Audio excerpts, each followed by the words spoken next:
Hello hello hello সকলকে welcome জানাই আজকে নতুন একটা ব্লগে। আমি হচ্ছি রিয়া আর আজকে এসে গেছি জাপান থেকে কি কি কিনতে পারেন আপনি বাড়ির জন্য সেই সমস্ত কিছু আপনাদের দেখাতে।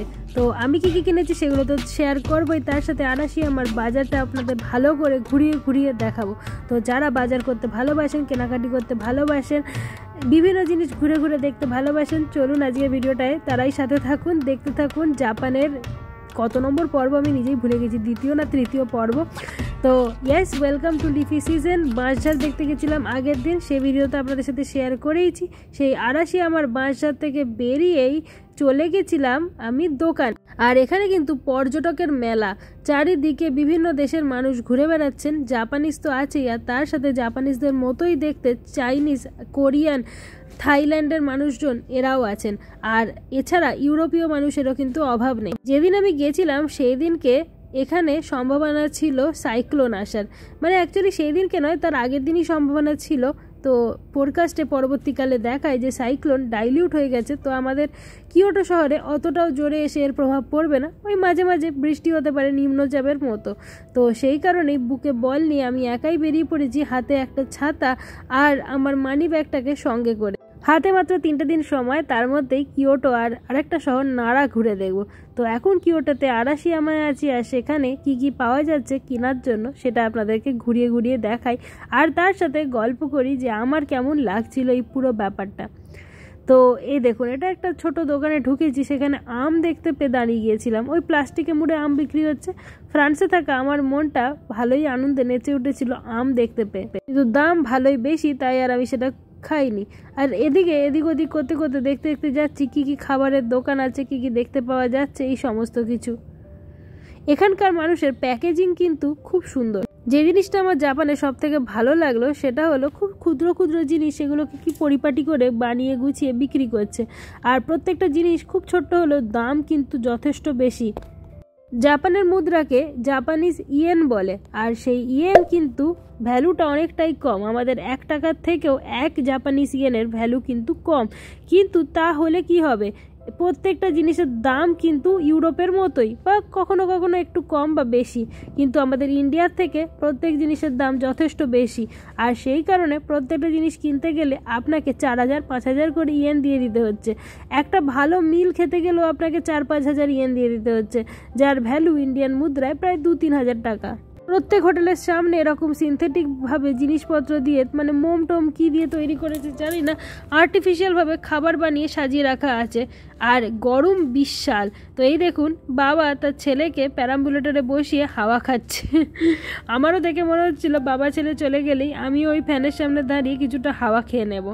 আরাশি আমার চারিদিকে পাহাড়ে ঘেরা, অ্যাকচুয়ালি কিয়োটো শহরটা পুরোটাই পাহাড়ে ঘেরা। আর যেহেতু সাইক্লোনের ওয়েদার, মানে ফোরকাস্ট ছিল সাইক্লোন হবার, কিন্তু ভাগ্যবশত সাইক্লোন মানে এসেছে, কিন্তু নিম্নচাপের মতো, বেশি জোর গতিতে আসেনি। তো সেই কারণে আমি বেরিয়ে পড়েছি, কারণ হাতে 3টে দিনই সময়। এই দেখুন, এর মতো একটা গাড়ি পেলে ভালো হতো। চারিদিকে পাহাড়ে ঘেরা, কিন্তু গরমের অভাব নেই। আর সেই গরম তাড়াতে রয়েছে নানান ধরনের আইসক্রিম আর সফটি, আর খাবার দাবার, বিশেষ করে সি ফুড দেওয়া খাবারের তো কোনো অভাবই নেই। এগুলো কিন্তু সব সিনথেটিকের তৈরি করা খাবার, হোটেলের সামনে সাজিয়ে রাখা আপনাদের লোভ দেখানোর জন্য। প্রত্যেকটা হোটেলই তাদের খাবার মেনুগুলোকে খুব সুন্দর করে রিপ্রেজেন্ট করেছে এই মোম টাইপের কোনো একটা মেটেরিয়াল দিয়ে তৈরি করে, সেই আর্টিফিশিয়ালি তৈরি করে সাজিয়ে সাজিয়ে রেখেছে। টালির চালের ঘর এখানে চারিদিকে দেখতে পাওয়া যাচ্ছে। এই দেখুন, এখানে কিরকম ছোট্ট ছোট্ট জিনিস বিক্রি হচ্ছে। জিনিসপত্রের প্যাকেজিং কিন্তু ভারী সুন্দর। প্যাকেজিং দেখেই আপনার জিনিসটাকে কিনতে ইচ্ছা করবে। এই দোকানটায় নানান ধরনের টফি বিক্রি হচ্ছিল, আর সে সুন্দর সুন্দর বাক্সে মুড়ে টফিগুলো বিক্রি হচ্ছে, এমন দেখতে যে দেখলেই মনে হবে কিনে নিয়ে ঘরের জন্য নিয়ে যাই। যেমন সুন্দর দেখতে টফিগুলোকে, তেমনই সুন্দর তার বাক্সগুলো, আর তেমনই সুন্দর করে দোকানগুলোকে এরা সাজিয়েছে। খুব পরিপাটি, টিপটপ, আর্টিস্টিক, নিখুঁত করে প্রত্যেকটা জিনিস তৈরি করা। প্রত্যেকটা জায়গায় যে লেবেলগুলো রাখা আছে, যেখানে দাম লেখা, সেগুলো কত সুন্দর করে সাজিয়ে রেখেছে। এখানে ক্যান্ডি যে বিভিন্ন পাওয়া যাচ্ছে, সেগুলো আবার বাচ্চাদেরকে অ্যাট্রাকশন করার জন্য দেখুন কিরম চোখ মুখ বানানো দেখতে পাওয়া যাচ্ছে। এই 580 ইয়েন দিয়ে ওইরকম একটা প্যাকেট পাওয়া যাবে। 450 ইয়েরের এই একটা প্যাকেট পাওয়া যাবে। এটা আমার কিন্তু ভারী পছন্দ হলো। দুটো জেমসের মতো বল সাদা রঙের, আর তার উপরে যে প্লাস্টিকটা তাতে মুখ চোখ আঁকা এমনভাবে যেন ছোট্ট বিড়াল ছানা বাঘের ছানা এরকম লাগছিল। এগুলো হলো মেয়েদের মাথার ক্লিপ, আর এগুলো গার্ডার চুলে বাঁধার জন্য। সব দেখে ঘুরে ফিরে আমি এবার এই বিড়াল ছানা বাঘের ছানা এই টফির প্যাকেটের কাছেই চলে এলাম। আমার এটা এত বেশি পছন্দ হয়েছে যে আমি কিনে নিলাম 3 প্যাকেট আমাদের বাড়িগুলোর জন্য। এগুলো কি বলুন তো? সাকে রাখার কন্টেনার। সাকে হলো জাপানিজ রাইস ওয়াইন। প্রত্যেকটা অঞ্চলের নাকি ওয়াইন আলাদা টেস্টের হয়। এক শহর থেকে অন্য শহরে গেলে যেমন স্বাদ বদলে যাবে, তেমনই একই শহরের মধ্যেও এক জায়গা থেকে অন্য জায়গায় গেলে এর স্বাদ কিন্তু বদলে যাবে। আর জাপানিজরা দেখলাম খুবই অ্যাটাচ নিজেদের তৈরি এই সাকে নিয়ে, খুবই প্রাউড। যাই হোক, আপনাদের সাথে গল্প করতে করতে বাজারটা শেষের দিকে চলে এসেছি, আর সেখানে এসে দেখতে পাচ্ছি একটা নদী বয়ে যাচ্ছে। প্রচণ্ড গরম তো, তাই নদী দেখতেই মনটা বেশ আনন্দিত হয়ে গিয়েছিল। মনে হলো এইবার একটু বোধহয় হাওয়া পাবো। দুই ধার দেখছি কখন গাড়িগুলো থামবে, সিগন্যাল সবুজ হবে আর আমি রাস্তা ক্রস করে নেব। জাপানিজরা নানান ধরনের সুন্দর সুন্দর ছাতা কিন্তু নিজেদের সাথে ক্যারি করে। ওই গানটা জানেন তো, মেরা ছাতা হ্যায় জাপানি ফির ভি দিল হিন্দুস্তানি। ভুল বললাম কি? ছাতা হবে না, ওটা জুতা ছিল, কিন্তু ছাতা দিয়েও মিলে যাচ্ছে। আপনি কি বলেন? নদীর আওয়াজটা একবার কান পেতে শুনুন তো।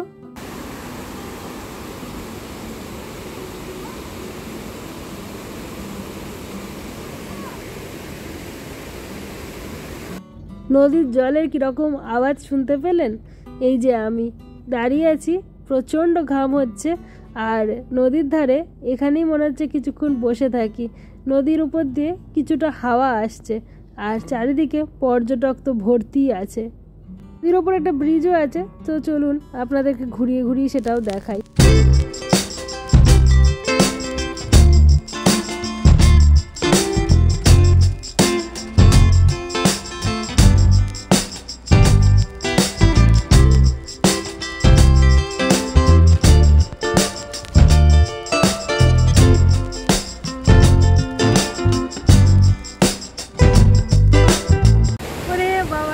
দারুণ দৃশ্য, দারুণ। আরে পাহাড়ের মাথায় মাথায় মনে হচ্ছে বর্ষা, বৃষ্টি হচ্ছে।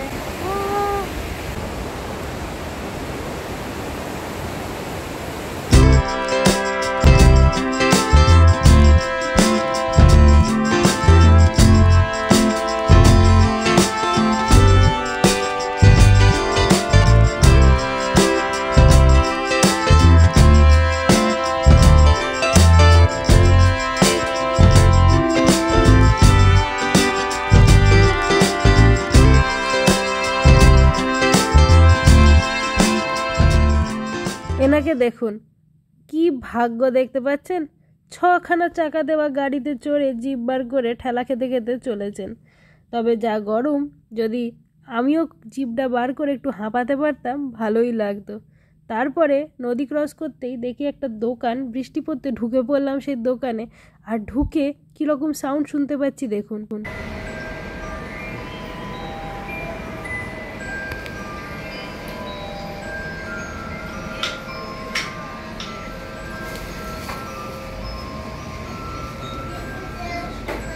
সমস্ত ছোটো ছোটো খেলনাপাতি পাওয়া যাচ্ছে, প্রত্যেকটা থেকেই সুন্দর সুন্দর আওয়াজ বেরোয়। আর আছে খুব সুন্দর দেখতে হরেক রকম কিচেন নেব না কি নেব এই নিয়ে একটু কনফিউশনে ছিলাম।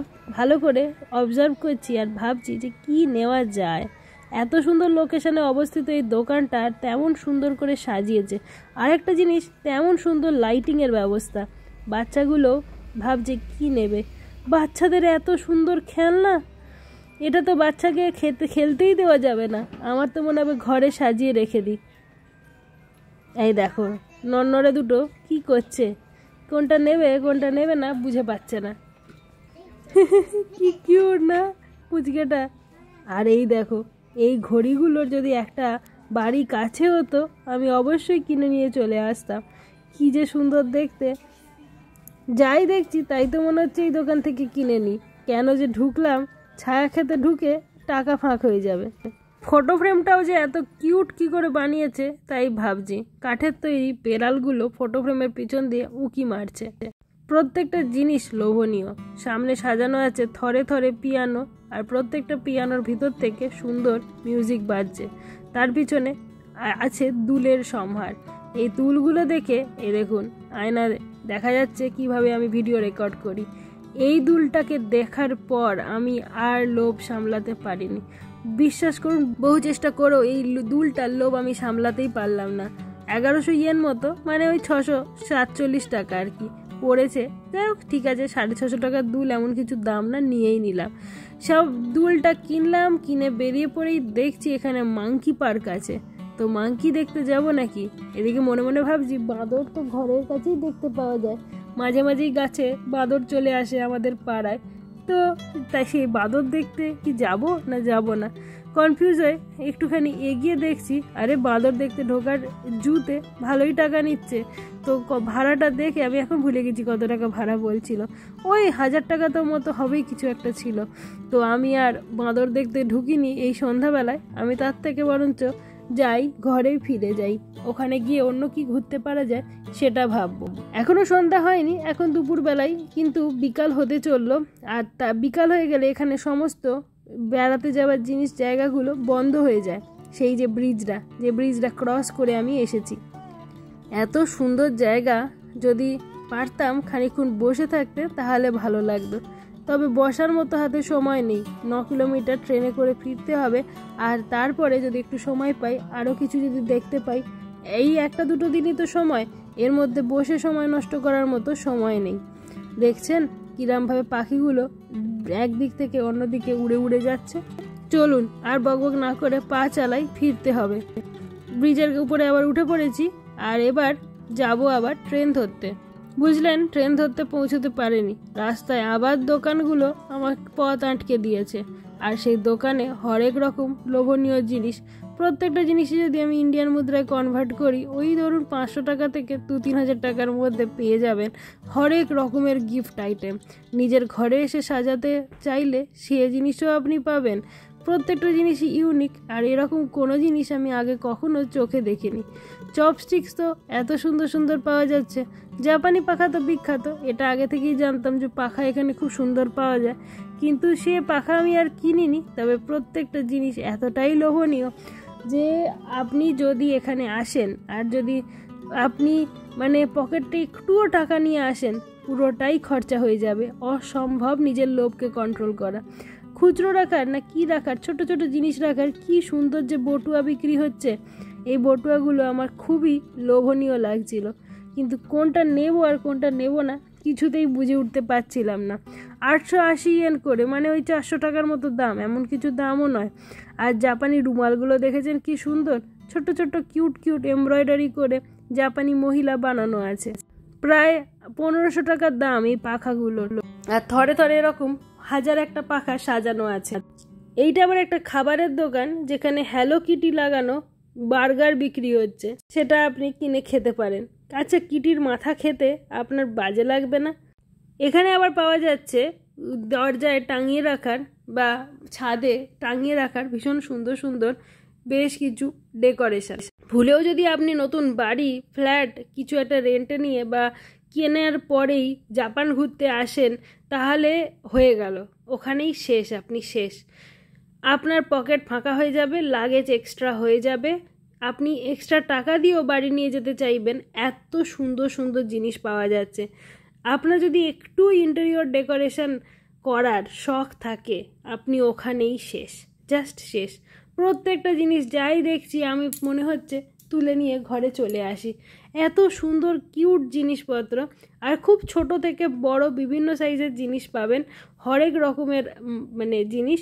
আর সেই আমাদের মেলায় দেখায় না, হরেক মাল 20 টাকা, হরেক মাল 40 টাকা। এখানে কোনো কিছু 20 টাকা 40 টাকার নয়, অ্যাটলিস্ট আপনার 500 টাকা তো খরচা হবেই একটা আইটেম কিনতে গেলে। আর তেমনি তার পাশে রয়েছে এই সমস্ত খাবারের দোকান। গ্রিন টি আইসক্রিম কখনো ভেবেছেন দেখবেন? আমি না দেখেই অবাক, গ্রিন টি ফ্লেভার এরা যে কেন এত ভালোবাসে। রোস্টেড গ্রিন টি, বুঝুন ঠেলা। সয়াবিন ফ্লাওয়ারের আইসক্রিম, বুঝুন ঠেলা। আমি না ওগুলো দেখে আর খাওয়ার সাহস করিনি। একদিনই খেয়েছিলাম আইসক্রিম, তবে আমি চকলেট আইসক্রিম নিয়েছি। বাবা, আমি সেফ থাকতে ভালোবাসি খাওয়ার ব্যাপারে।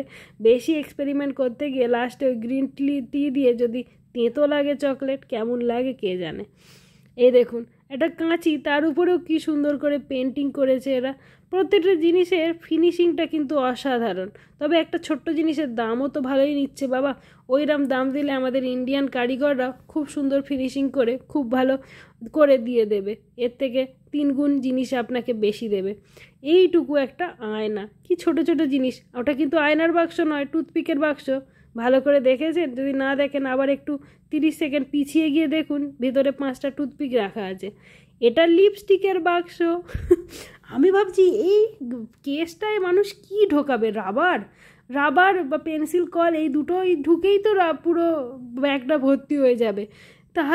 তারপরে দেখি লেখা এ কেস ফর লিপস্টিকের ব্যাগ হয়, আগে জানতাম না। তারপরে দেখলাম এই ব্যাগটা খুব সুন্দর দেখতে, বটুয়া, দেখে ভারী লোভ হলো। তখনও একটা জিনিস জানি না যে এই বটুয়াটা অ্যাকচুয়ালি আয়না রাখার জন্য। ওই যে সামনে গোল মতো যে জিনিসটা বটুয়ার সামনে, সেটা অ্যাকচুয়ালি একটা আয়না। এটা হলো আবার চিরুনি রাখার ব্যাগ।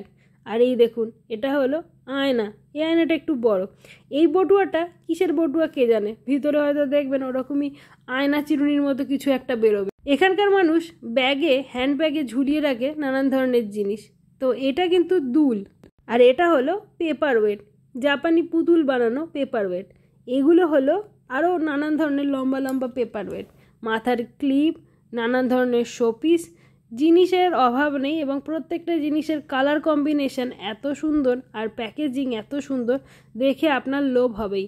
তো এইগুলো আমি ফাইনালি নিয়ে নিয়েছি। এই একটা টুপি নিয়েছি অভিরূপের জন্য, 2 মায়ের জন্য 2টো আয়নার দেওয়া বটুয়া নিয়েছি, এই যে কালো রঙের আয়নার পিস, তাতে আবার একটা ছোট্ট ফুল টাঙানো, আর একটা পিছনে বটুয়া আয়না রাখার জন্য।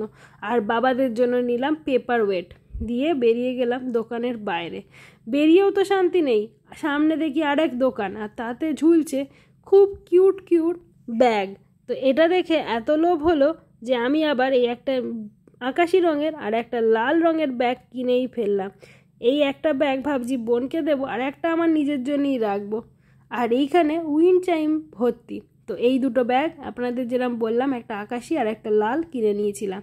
এগুলো কি কে জানে, ফুলের মতো দেখতে। কি যে জিনিস পাওয়া যাচ্ছে, মানে বলে বোঝাতে পারবো না, এত ধরনের আইটেম। মানে কোনটা ছেড়ে কোনটা কিনি, কোনটা দেখাই আর আপনাদের কোনটা দেখাই না, এটাই ডিসিশন নেওয়া খুব ডিফিকাল্ট। 17 মিনিটের একটা ভিডিও হয়ে গেল, মাঝখানে 4-5 মিনিট নদী দেখানো ছাড়া পুরোটাই আপনাদের গিফট আইটেম দেখিয়ে চলেছি। কিন্তু এত ধরনের জিনিস, তাও বলবো আমি হয়তো সিকিভাগও দেখাতে পারলাম না। হরেক রকমের জিনিস। একটা ধরুন আপনি হ্যান্ডব্যাগ নেবেন, সেই হ্যান্ডব্যাগের মধ্যে যে চেন আছে না, তাতে ঝুলিয়ে রাখার কত ধরনের যে জিনিস আছে, আর এখানে আমি দেখে অবাক হয়ে গিয়েছি। আমরা যেমন চাবি রিং ঝুলিয়ে রাখি, সেরকমই হরেক রকমের জাপানিজ আইটেম পেয়ে যাবেন। প্রত্যেকটাই ভীষণ সুন্দর দেখতে। নানান ধরনের দুল, হার, এসব তো আছেই, তেমনি ছেলেদের জন্যও নেওয়ার হরেক জিনিস পেয়ে যাবেন। যাই হোক, এসব করতে করতেই আমি ফিরে এসেছি। এই হলো স্টেশন। আবার জুনিয়র সানইন লাইনে আমি ঢুকে পড়বো, আর এখানে করে কিয়োটো স্টেশন ফেরত যাব। তো আজকের ভিডিওটা এই পর্যন্ত। খুবই তাড়াহুড়োর মধ্যে ভিডিওটা বানালাম, হাতে একেবারেই সময় নেই। কালকে আমরা পুরো পরিবার মিলিয়ে বারাণসী ঘুরতে যাচ্ছি, সে ভিডিও আপনাদের কাছে আসবে, তবে আস্তে আস্তে মাসখানেক সময় পেরিয়ে যাবে।